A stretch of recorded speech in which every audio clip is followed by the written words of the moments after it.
Koutou kia ora tātou.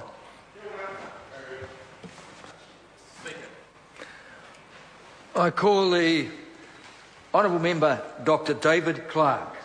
Reverend Dr David Clark. Tēnā koe, Mr Speaker. Kia ora koutou, and kia ora to that member. I want to take members' memories back to earlier this year when we enjoyed fine weather across the country on both Waitangi and Anzac days. We had record crowds around the country commemorating those events and people spending time with their family and friends and loved ones. But the year before last and last year, people missed out on their full complement of holidays. This year, by contrast, we had increased commemorations and increased celebrations.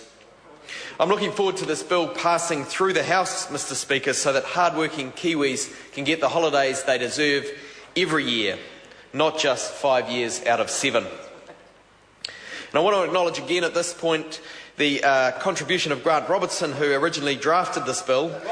His astuteness needs to be put on record. I've been proud to sponsor it because it is a good bill. It is a bill that's about a fair deal for Kiwi families. There are 11 public holidays in the Public Holidays Act, and we deserve all 11, and this bill makes sure we get them all. The growing significance of Waitangi and Anzac days to our sense of history and identity as New Zealanders mean that they deserve full recognition in the same way that other holidays get. And I want to take a minute just to contemplate what we've heard from the other side of the House in this debate. The strongest argument, perhaps, if we could call it that, has been put forward by David Bennett, who announced that we shouldn't fix this problem because it doesn't happen again for a while. I want to suggest that that is akin to not fixing the roof because it isn't raining, Mr Speaker. The problem is here in front of us. We have the opportunity to fix it, and we should get on with it. The only other argument I've heard put forward by members opposite outside this chamber is that it somehow demeans the day. That's rubbish. We know that they Monday-ise Anzac and their National Day in Australia, and attendances at both events have gone up.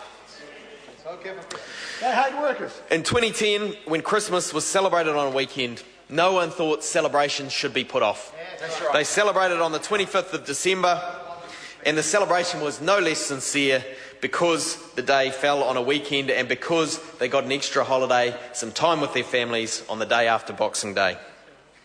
It's interesting that today MYOB released the results of a survey they conducted last year where they asked their members, businesses, what they thought of the Monday-ising proposal, and 50% of SME business owners said they supported the idea of Monday-ising public holidays that fall on a weekend. Just 13% opposed the policy. So 87% of small business owners felt that it was either neutral or a beneficial thing. And that is because business owners tend to take a positive view, good business owners, of policies that support their employees. That's right. And the majority of business owners believe that the benefits to their employees, I'm quoting from the press release here, in having time off to spend with family and friends and the productivity gains that come from a positive work-life balance are worth investing in. The Labour Party agrees with that view. And so there are benefits we've heard as well for domestic tourism, which Chief Executive Martin Snedden has highlighted yesterday. $36 million accrues to the economy with each of these holidays, and Tourism Minister John Key has to stand up to that industry and explain why he doesn't think they should get that benefit. It seems more and more the national government not only is offside with workers by stealing their holidays from them, but also getting offside with employer groups. The most important thing, though, Mr Speaker, that this legislation does is it gives hardworking Kiwis a little more time with their families. That's right. Kiwis work amongst the longest hours in the OECD. They work 1 or 2 hours extra every week more than their Australian counterparts, and they get paid less. We know that there is a correlation between productivity and countries that value their workforces. There are benefits to the economy of having well-educated, well-rested and productive workers. I want to thank the parties around the Parliament for their support for this bill. My Labour colleagues, of course, the Greens, New Zealand First, the Māori Party, United Future and Mana. These parties have heard the voice of New Zealanders, unlike the party of Grinches opposite us. My bill corrects for an anomaly, Mr. Speaker. It offers the full recognition to Waitangi and Anzac that they deserve, and it ensures hard-working Kiwis get the holidays they deserve every year.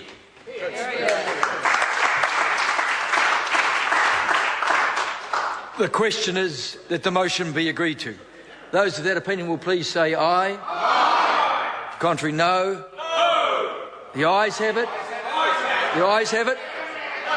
Party vote is called for. The clerk will please conduct the party vote. Thank you. Order. New Zealand National. 59 votes opposed. New Zealand Labour. 34 votes in favour. Green Party. 14 in favour. New Zealand First. 8 in favour. Māori Party. Toko toru e tautoko ana.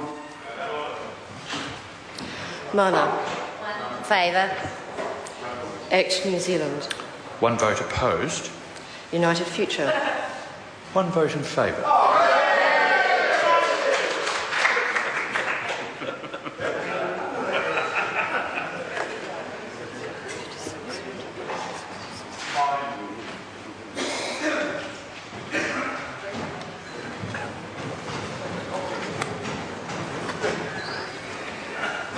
Honourable members, the ayes are 61, the noes are 60. The motion is agreed to.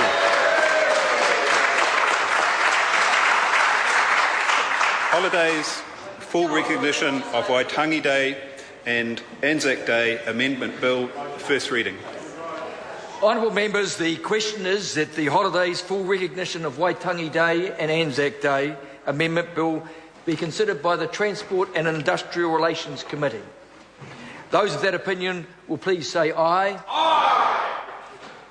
To the contrary, no. The ayes have it.